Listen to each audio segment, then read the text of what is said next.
Salut tout le monde, c'est Hugo de la chaîne Proxy the Gathering. On se retrouve pour une nouvelle petite vidéo de Duel Commander où on va voir s'affronter le deck de Tassigur contre celui de Lumra. Comme la dernière fois, on est à nouveau en partenariat avec la guilde Oro, pour préciser, je vais mettre dans le lien de la description YouTube, pardon, je vais y arriver, leur site web où vous pourrez retrouver leur description entre autres, mais surtout tous les tournois qui vont arriver au fur et à mesure de l'année. D'ailleurs de n'importe quelle année en soi, on l'espère, on croise les doigts que ça va durer la guilde d'Oro, qui est donc une guilde qui est basée dans le sud-ouest. Donc si vous êtes dans le sud-ouest de la France, n'hésitez surtout pas à aller checker, voir si vous pouvez participer à un de leurs tournois. Également, je vais vous mettre là de suite le timecode de la vidéo qui va vous permettre d'aller directement au game filmé si c'est ça qui vous intéresse et que la présentation des decks ne vous intéresse pas. Allez, sinon moi je passe à la présentation des deux decks. Alors dans un premier temps, on voit donc affronter Tassigur Lumra. Donc Tassigur, un deck clairement contrôle qui va vouloir poser très rapidement Tassigur, ou en tout cas une forte pression. Alors, dans le cas actuel, c'est Tassigur, parce que Tassigur, il a beaucoup de T en tout 6, dont un noir, c'est une 4-5, mais elle peut être jouée, pardon, avec le Delve, c'est-à-dire qu'on peut exiler les cartes du dessus de notre cimetière pour pouvoir payer son coût en mana. Donc le payer en soi moins cher. Et ça va très très vite, hein. Un fetch, un surveilland, je pose une deuxième carte, bon bah déjà mon Tassigur, je vais pouvoir payer 2 pour pouvoir le jouer plus rapidement. Il a également une capacité qui pour 4, on meule de 2 cartes et l'adversaire va choisir une carte non terrain de notre cimetière et nous la remettre dans notre main. Ça permet de faire à nouveau du CA. Donc en gros on va gérer le début de partie. Une fois que le début de partie est géré, qu'on n'a plus trop de mains, on rejoue ta figure et on fait sa capacité pour se refaire une main. Côté Lumra, c'est un deck land. Donc pour 6, c'est une étoile étoile. Étoile étant le nombre de... Et c'est une vigilance portée. Étoile étoile étant le nombre de terrains qu'on a sur le champ de bataille. Et quand elle arrive sur le champ de bataille, on met 4 cartes, puis on renvoie absolument tous les terrains de notre cimetière sur le champ de bataille engagé. Le but évidemment c'est de combo en faisant en sorte que les lands ils arrivent dégagés et de recast, soit de relancer l'Umra en boucle, soit de faire des copies de l'Umra pour pouvoir avoir une infinité de triggers dans l'idée et trouver un moyen de tuer grâce à... On l'avait déjà présenté la semaine dernière, donc je le fais en rapide. Euh, c'est un exemple, par exemple Six, qu'on pourra rejouer en faisant une copie avec Shifty Woodlang du cimetière.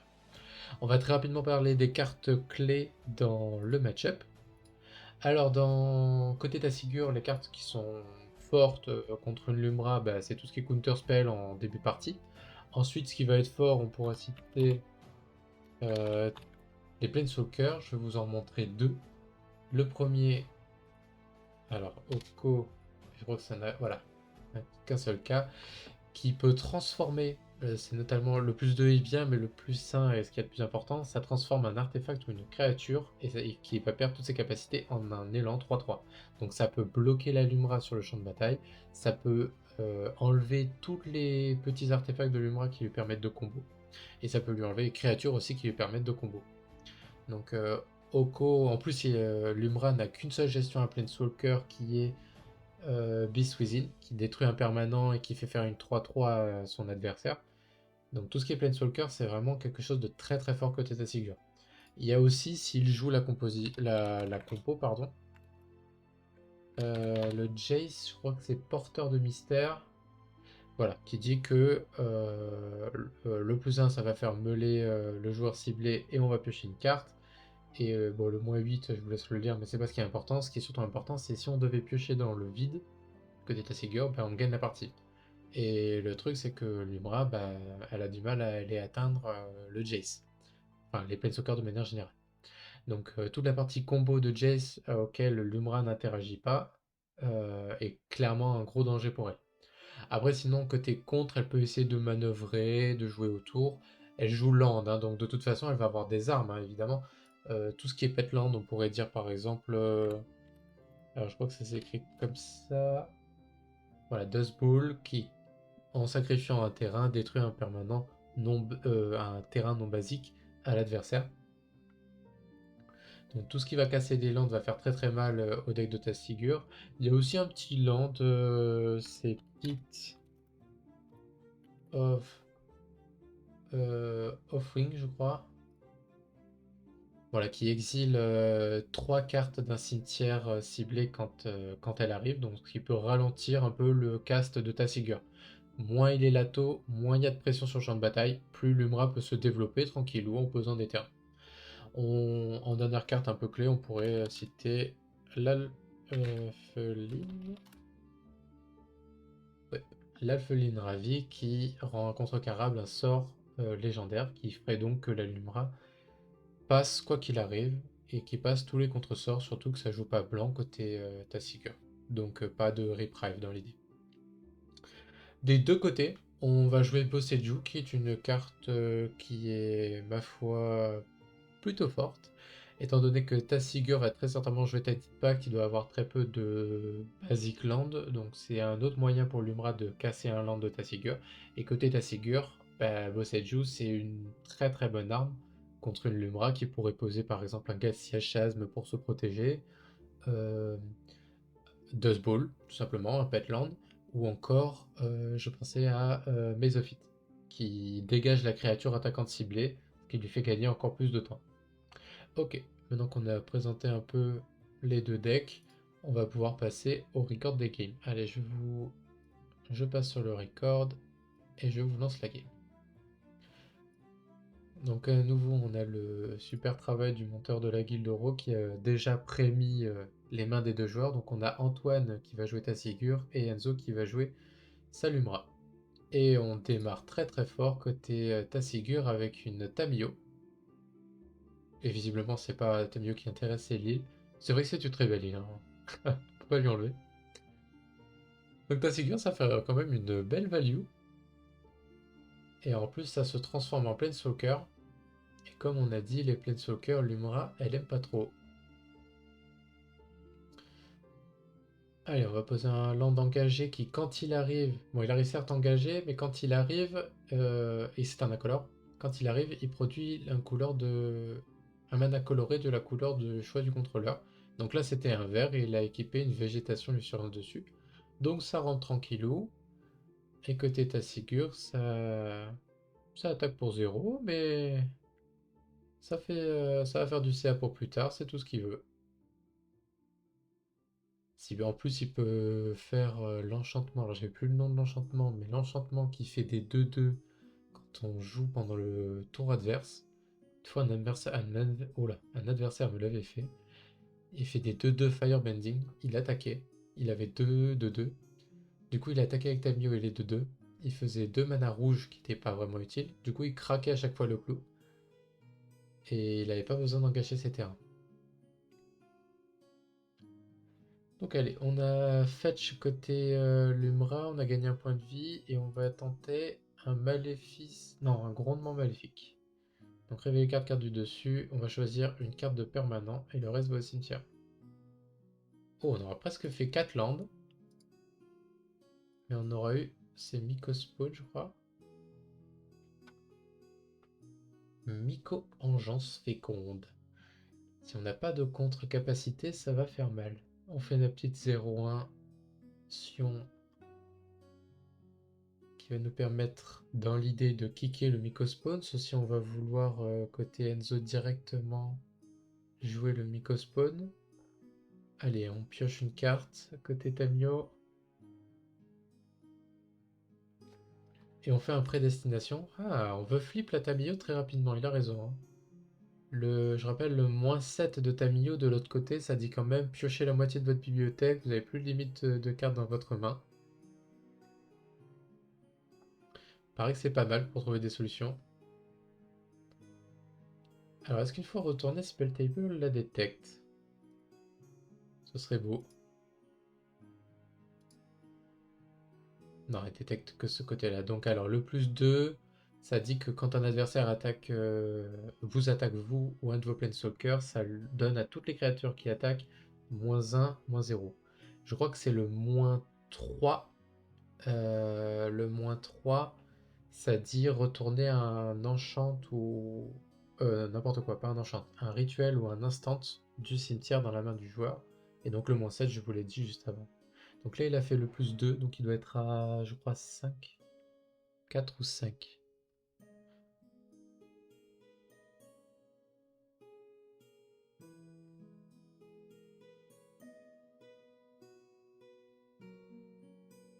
Ok,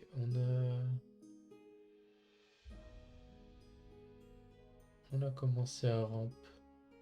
On continue, pardon, de ramp côté Lumra. On pose un explorateur, c'est très très fort explorateur. On lance pas du cimetière, ok. On prévoit visiblement le tour d'après puisqu'on a mis bassin miroir qui permet de faire des copies de créatures.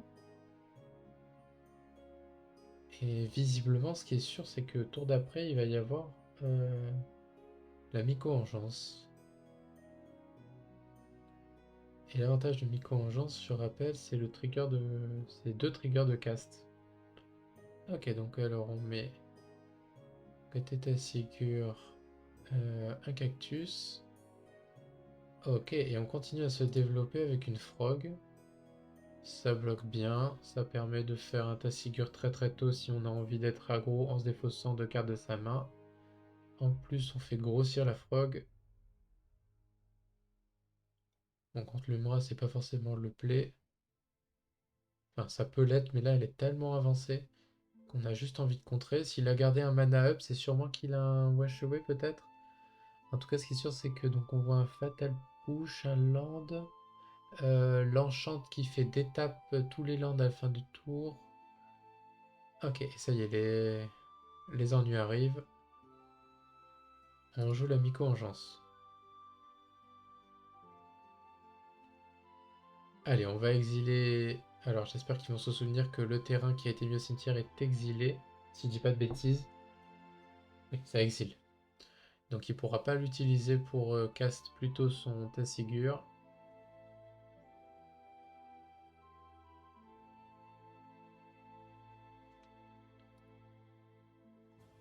Ok, et avant que le trigger de tuto de sort.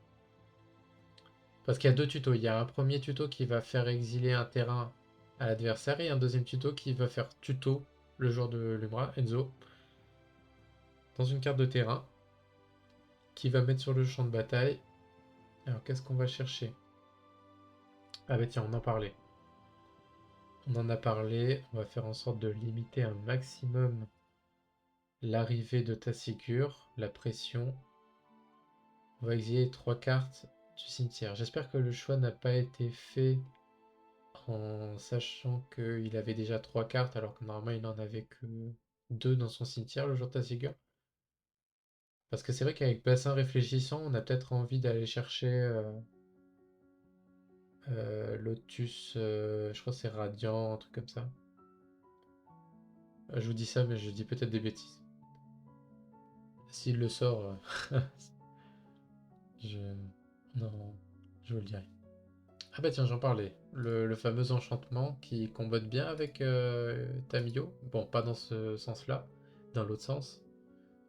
Mais c'est très très fort. Un très bel ajout côté contrôle, dès que ça joue noir. Dans un deck contrôle, faire des 2-2 tout en contrant, ça paraît sexy. On n'a pas attaqué avec la frog, on n'a pas envie de se défausser des cartes de notre main. Il y a quand même une 3-3 en face.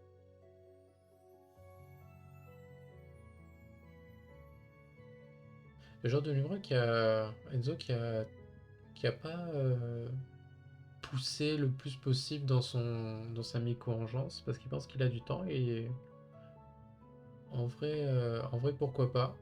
En vrai il a pas tort. C'est juste que Tamio grossit. C'est la seule crainte qui est à avoir. Et je crois que c'est un Dust Ball qui a été lent, mais la lumière est vraiment en plein dessus.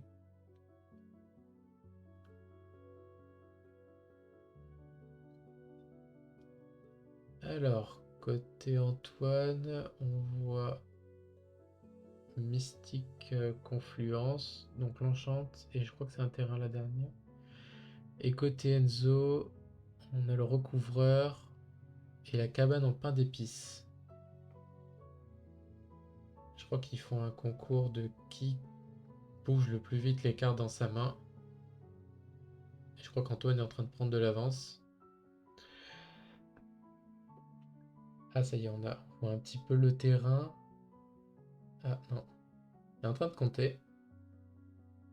Alors, est-ce qu'il est en train de compter de voir s'il peut faire 2 Lumra ou est-ce qu'il veut faire Lumra plus sacrifier Mirror Pool pour faire une copie de Lumra? En tout cas, c'est vrai que ce serait le bon moment pour commencer à la sortir. Ok, non, il fait un coup de Dust Ball. Donc c'est bien Dust Ball qu'on a le terrain. Est-ce qu'on va réussir à le détecter? Non, dommage. Donc il tente. Ah ouais, mais alors du coup, c'est pas un land de base Ah, c'est peut-être une command tower qu'il a cassé. Je croyais que c'était une île au début, mais non, en fait c'est une command tower. Parce que c'est que non-base Dust Ball. On peut casser que les terrains non-base, donc ça doit être une command tower. J'avoue, je connais pas trop ces arts. Ok, on a donc joué l'Umra, elle est passée. On a plusieurs triggers qui vont se produire sur l'arrivée des terrains. Ah, on a notamment un chasme qui va se sacrifier sur lui-même parce que on n'est pas trop en danger. Et on a des landes qui s'auto-sacrifient, qui font gagner un point de vie, qui font chercher une forêt. Et on le met sur le champ de bataille engagé. Et on a aussi le Madara qui va permettre de faire phase out. Visiblement, on a choisi le token Firebending qui est juste en dessous de la frog.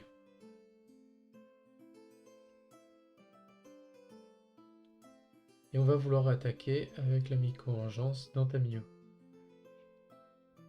Je suppose qu'on a choisi le token, comme ça on force son adversaire à se défausser s'il veut bloquer avec sa frog. Parce qu'on n'a pas vraiment envie de perdre une frog sur une 3-3. Ouais, c'est bien le cas, on se défausse de 2 cartes. Et du coup, on va bien se défausser de Confluence Mystique. En même temps, est-ce qu'on peut la caster alors qu'on n'a que 3 terrains? Bon, on pourrait dire 4 quand il attaque avec sa créature Firebending. Donc là, oui, il aurait effectivement pu le faire. Mais, mais c'est ok de pas avoir foncé dedans. Allez, on va chercher. Ok, on va pas chercher un terrain de base. On va pas respecter Dust Bowl. On va aller dans Mersout. Alors là, le truc, c'est que la Lumra, elle est quand même sacrément costaud. Hein. 1, 2, 3, 4, 5, 6, 7, 8, 9, 10, 11, 12. Elle est 12-12. Ça tue en 2 tours, hein, 12-12.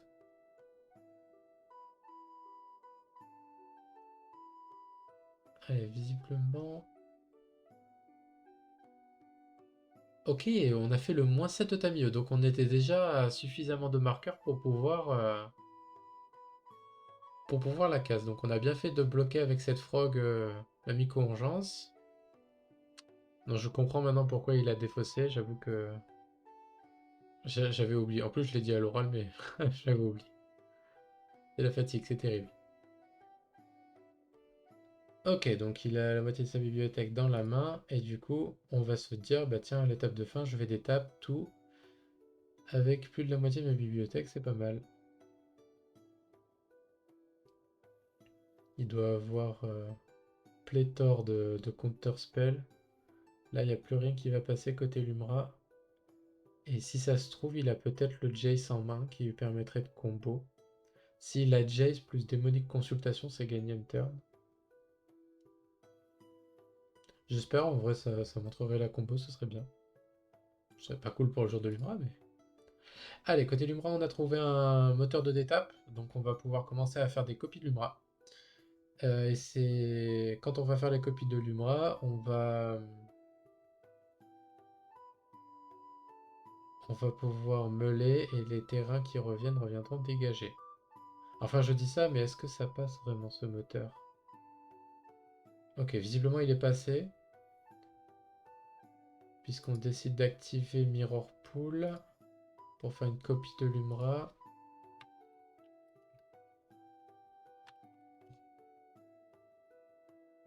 Alors, est-ce qu'on répond côté Tassigur? On regarde toute sa main. Est-ce qu'on a... Oui, on a une fin du compte. On va contrer la capacité. Ouais, ça fait mal, hein. Du coup, trigger, on va faire un deuxième de 2 Firebending. Heureusement, on a une Urza Saga pour aller chercher très certainement profondeur, profondeur, je sais plus quoi, un terrain qui va faire que ça arrive comme une copie d'un terrain au cimetière. Et en réponse, on va tuer. Alors, le nom de la carte, c'est Xing. Non, c'est X. Je sais plus quoi. Ça? Non, c'est pas du tout ça.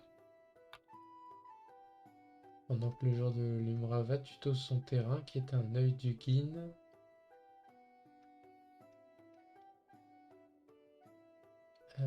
Alors, c'est ça?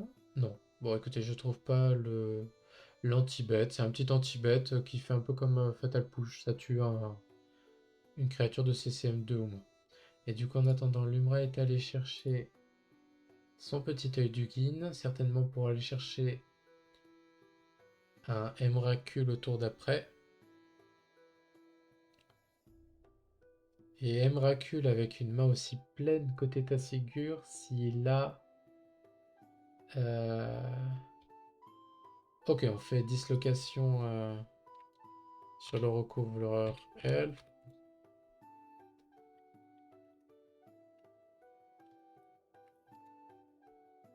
Il va nous faire une autre petite 2-2 Firebending.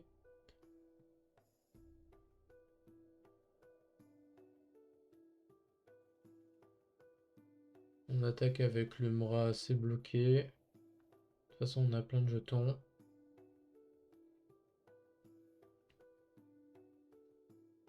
Ok, et on va terminer le tour en jouant une cabane en pain d'épices qui va nous faire une food. Alors, est-ce que côté Antoine, bon, un land, c'est sûr qu'il en a. Est-ce qu'il joue la combo déjà? Et est-ce qu'il l'a en main? Ce serait beau. On voit Daze, on voit Orkish, on voit le MDS c'est bleu. Parce que là, si en face il peut faire tuto Emrakul dans je joue Emrakul, c'est compliqué.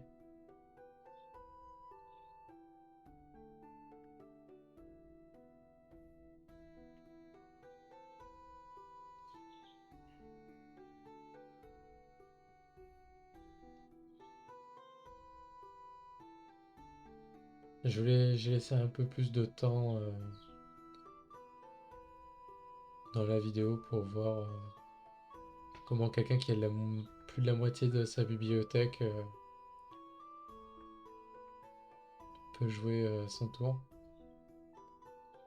Ok, on rejoue Tassigur et on laisse dans le cimetière que fin du compte. Pourquoi on le paye pas plus cher alors qu'on détape les landes à la fin de tour? Pour la simple et bonne raison que Tassigur peut nous faire meuler 2 cartes et nous faire potentiellement récupérer une fin du compte. Et en vrai, fin du compte, contre capacité, c'est très fort contre l'Umra. Tassigur, il n'arrive pas à le détecter. Tac. Allez, on attaque avec la frog. On bloque avec l'Umra. Et du coup, on va se défausser de beaucoup de terrain. Les terrains, de toute façon, on peut pas les reprendre avec Tassigur, donc il n'y a pas de souci. Et c'est supposément pour tuer la Lumra. Et ça, c'est bien joué, hein, parce que du coup, on a tellement de counter spell en main que la Lumra, elle devrait pas repasser, on devrait pas la revoir. Qu'il aurait peut-être fallu ne pas attaquer côté Lumra. Ne pas... Ah non, mais si, mais je dirais, je vois n'importe quoi. On était obligé de bloquer parce que sinon on se prenait un gros one-shot de la frog. C'est... Pardon, je suis fatigué. Et allez, on fait un petit coup de Tassigur. C'est pas de bol, on meule 2 cartes actives. Non, c'est pas ça. Alors, une Sonjik Taxienne et... j'ai pas reconnu l'art, j'avoue. Possible que ce soit un anti-bet, parce que les anti-bets ils s'en fichent un peu le joueur de l'Umra.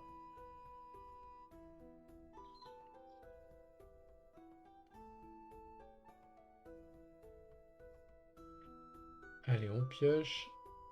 Il a trop vite mis sa main. À côté. On check le cimetière pour compter le nombre de types de permanents. Pour voir à combien on va se payer les miracles. Il y a terrain, sorcerie, créature de sûr. Il y a artefact aussi, puisqu'il y a eu le moteur. Donc ça fait 4 à minima. Je sais plus s'il y a eu un instant ou non.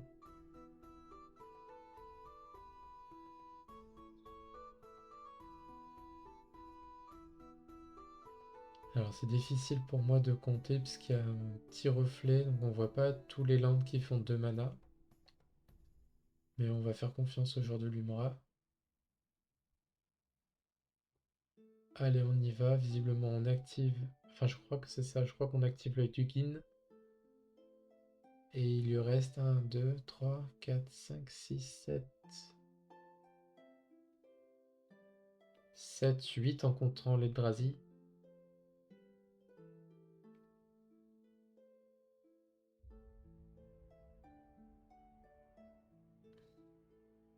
Après, c'est possible qu'il y ait un land que j'ai loupé, hein. Parce qu'il a aussi enchanté des landes.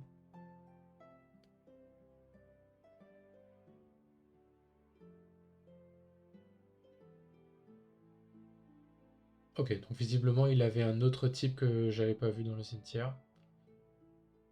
Créature artefact. Il y avait peut-être un enchantement. J'ai pas fait attention. C'est allé trop vite pour moi.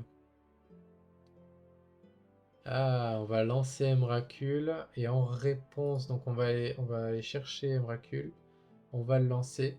Il va y avoir un trigger de cast et en réponse pas au fait de lancer Emrakul, mais au cast de Emrakul, on va jouer un mage lance-vif et on va relancer du coup une fin du compte pour contrecarrer l'histoire du tour supplémentaire. Et en réponse, on contre le Emrakul en plus de ça, avec une simple Daze. Alors là, ça fait très mal côté Lumra, qui range visiblement. Et en plus, il le montre qu'il a bien la combo avec le Jace. Ça, vraiment, ne le faites pas, hein, en tournoi en tout cas. Là, c'est match d'entraînement, ils sont entre copains, il n'y a pas de souci. Mais vous êtes en tournoi, ne montrez pas que vous jouez la combo. Parce que c'est quelque chose auquel votre adversaire pourrait se préparer, se méfier, se dire bah tiens c'est bon j'ai le temps, je vais pas forcer. Et en fait il aurait dû. Parce que quand on rentre aussi une combo dans un deck, ça veut dire qu'on s'enlève quelques cartes peut-être de gestion ou autre.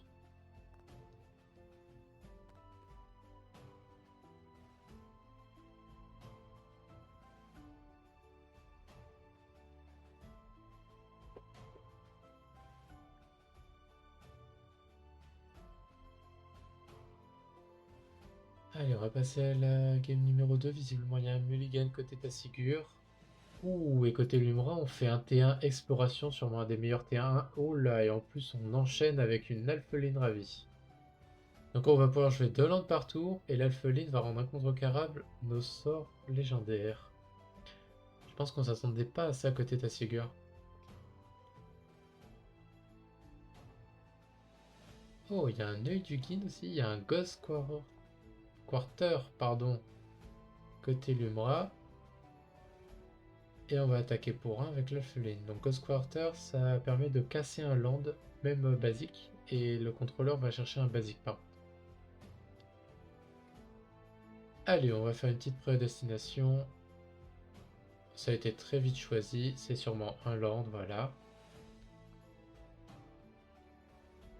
On fetch. Alors, est-ce qu'on fetch dans un land d'étape pour tuer l'Alpheline ou on fetch dans un land qui arrive engagé pour regarder ce qui va nous arriver? Et vu comment il a fetch très rapidement, je pense qu'il va vouloir tuer l'Alpheline parce que sinon, tour d'après, c'est Lumra, un contrecarrable.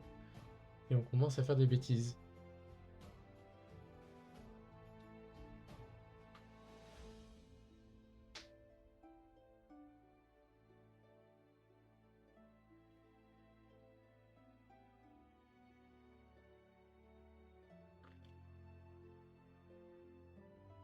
Donc là, le joueur de Lumra, il a quand même bien, Il a bien dégueulé sa main. Mais du coup, il faut que la Lumra, elle passe, quoi. Ouais, c'est ça. On va tuer l'alpheline avec un cut-down. Alors, cut-down, c'est pas ça non plus. Ah, on y était presque, hein. C'est presque un loup. C'est presque Caracas.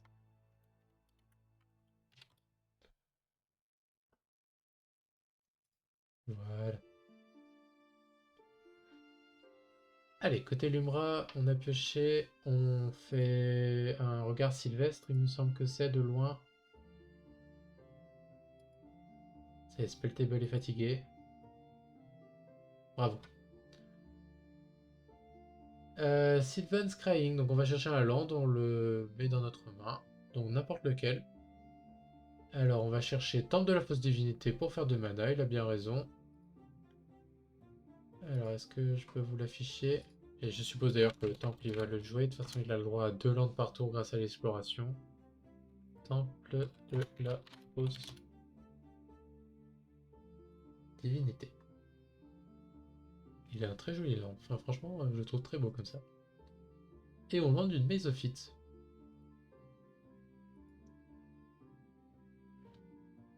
Ok, et côté Tassigure, on a pioché, on a mis un land, on a passé le tour, classique. Sûrement que tour d'après ce serait Tassigure pour 1. Allez, on lande profondeur... c'est comment? Echoing Dips. Je sais pas ce que c'est Echoing en français. Et on est allé dans l'Umbra. Allez. Et visiblement, ça remballe côté Tassigure, donc il y avait vraiment... Ah, il y avait une Force Spike. Ok, mais il n'y avait pas d'autre contre. Bon bah, game plié très très vite. De toute façon, là, il s'est dit, ça sert à rien de la jouer, il va faire trop de value, et moi, je peux rien contrer du tout. Et il a raison, hein, il faut pas perdre de temps, faut pas... ça sert à rien du tout. Quand Land ça sort aussi fort, quand il peut faire des Lumra aussi vite, qu'on n'a pas... Il aurait peut-être pu attendre de piocher, voir s'il allait avoir Oko. Avec Oko, ça joue.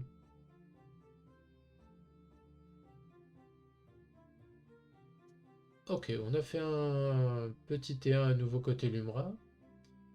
Pour extra land, on a land Tales of Madara pour protéger notre paresseux.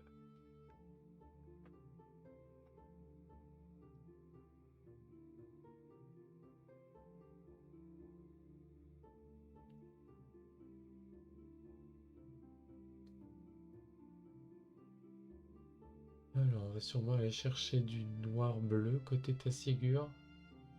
Parce que le vert est quand même la couleur minoritaire. En plus, on a vu qu'il jouait le Jace qui demande 3 bleus. Donc on va aller voilà, dans un Surveilland.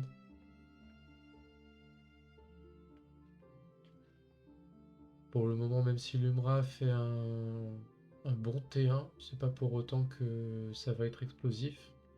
Même si on a pu voir dans sa main, je sais pas si vous avez regardé, on a pu voir Cité des Traîtres et Crop Rotation. Donc on sait que ça peut tuto très très fort. Oh, on a un Boonsland aussi, je crois. Ah non, ok, c'est le moteur qui fait... C'est la créature là, 1-3 je crois, qui fait arriver d'étape les landes qui devraient arriver engagées. Et c'est cimetière. On a mis un snuff out au cimetière. Ok. On value pas les anti-pets. Ce qui est plutôt logique. On va plutôt value les counter spells. Voir les contre-capacités.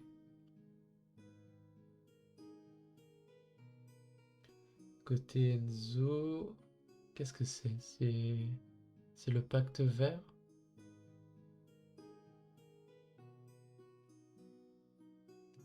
Ok, on va l'entité des traîtres. Donc c'est sûrement pour faire un gros tour. Pour 3... Tireless. Donc quand un terrain arrive sur le champ de bataille, on fait soit un trésor, soit un food, une nourriture. Il est en train de lui expliquer que sa cité des traits fait 2 mana incolore. Il attaque pour 0, ça c'est très stylé.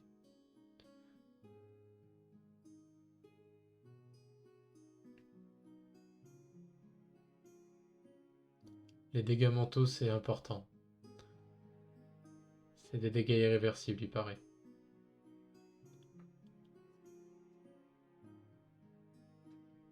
Allez, on va rego dans un Surveilland. Est-ce que ça veut dire qu'on veut faire un Tassigure très tôt ou qu'on n'a pas grand chose en main?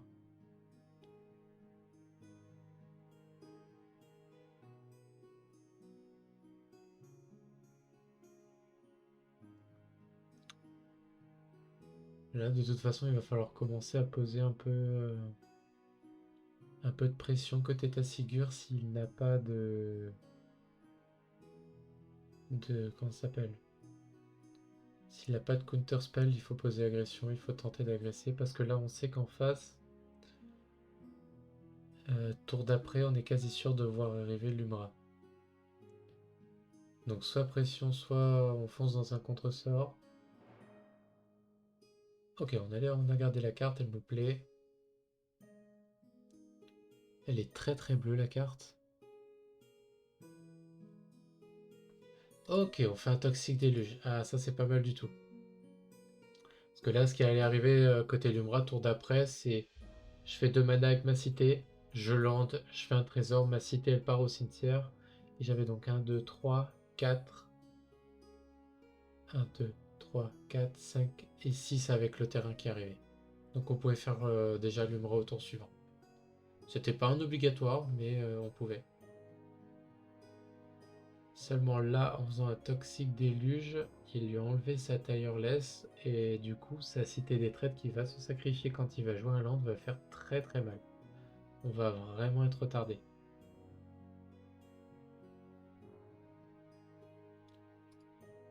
Allez, on part sur un formidable speaker. Qu'est-ce qu'on peut aller chercher? Est-ce qu'on va chercher l'Elfeline pour être sûr que notre Lumra passe et en plus ça nous fait un peu plus de mana? Est-ce qu'on va... Il y a un truc qu'on oublie souvent.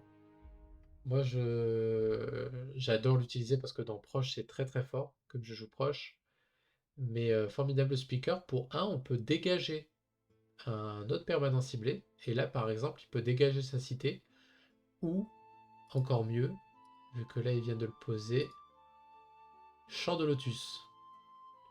Donc quand Champ de Lotus arrive, il va sacrifier 2 terrains, dont la cité, puisque de toute façon, il doit la sacrifier, puisqu'il joue un land.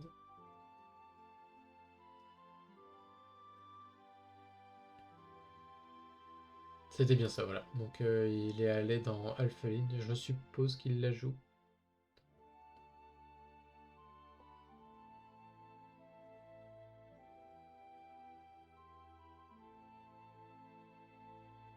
À moins qu'elle soit que dans sa main, je sais pas s'il avait le mana vert pour la jouer. Ouais, non, il avait pas le mana vert pour la jouer.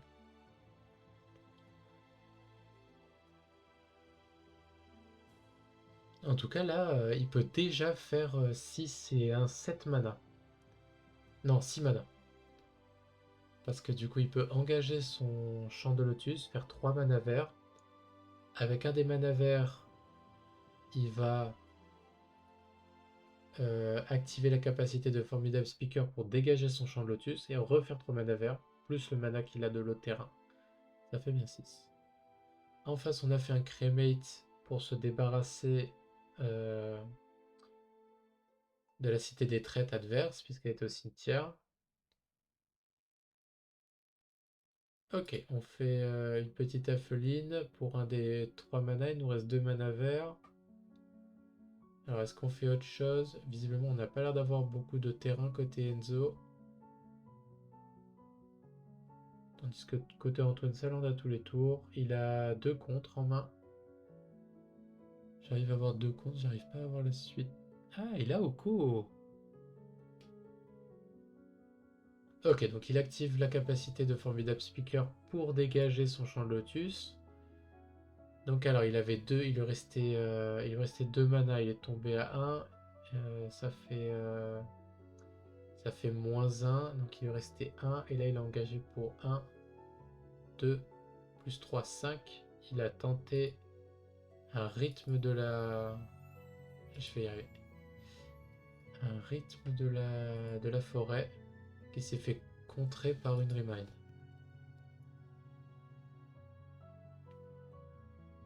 Donc rythme de la forêt, ça permet pour 2 verts et X aller chercher une créature qui vaut X ou moins et la mettre sur le champ de bataille directement.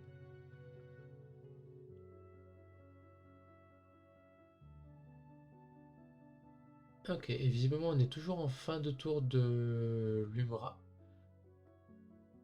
Alors qu'est-ce que veut faire Antoine? Il a l'air de se tenir la tête. Ça réfléchit beaucoup.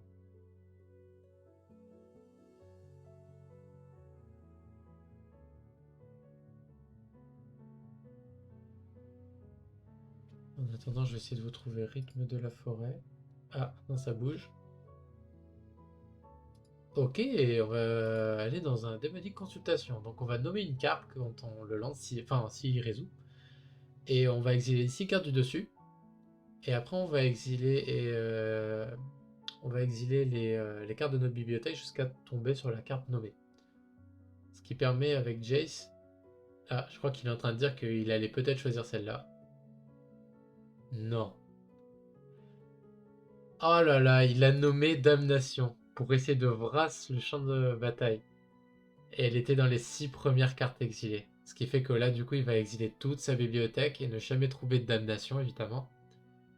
Et quand ça sera à son tour, il piochera dans le vide. Alors évidemment, cette carte, elle est jouée pour combo avec Jace. Comme ça, on nomme une carte qui n'est pas dans notre bibliothèque. On exile toute notre bibliothèque. Et avec le Jace, quand on pioche dans le vide, on a gagné la game.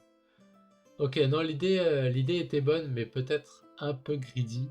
Mais c'est incroyable d'avoir filmé une fois où Démonique Consultation ne passe pas. Aïe aïe aïe. Ça, c'est un gros coup dur pour Antoine, mais bon. Quand on joue des fois, malheureusement, on perd. Et ben du coup, 2-1 pour la petite Lumra. Je crois que la dernière fois aussi, c'est Lumra qui avait gagné. Bon, là, elle a gagné un peu par chance. C'est dommage parce que je pense que le joueur de Tassigur avait plus ou moins la game en main. Il suffisait peut-être attendre son tour, parce que visiblement il avait... Alors je sais pas si Pacte était une des cartes exilées ou s'il l'avait en main, mais au pire il avait de quoi renvoyer... Ouais, il avait juste de quoi ralentir. Non, c'est vrai que c'était compliqué. Mais j'ai pas vu les autres cartes, elles avaient l'air noires, je sais pas si c'était des anti-bêtes. Bon, en tout cas, merci d'avoir regardé la vidéo. Merci encore une fois à la Guildoro, au monteur de la Guildoro qui s'est vraiment embêté à tout bien setup pour avoir les mains des joueurs. Ça, c'est franchement très très cool.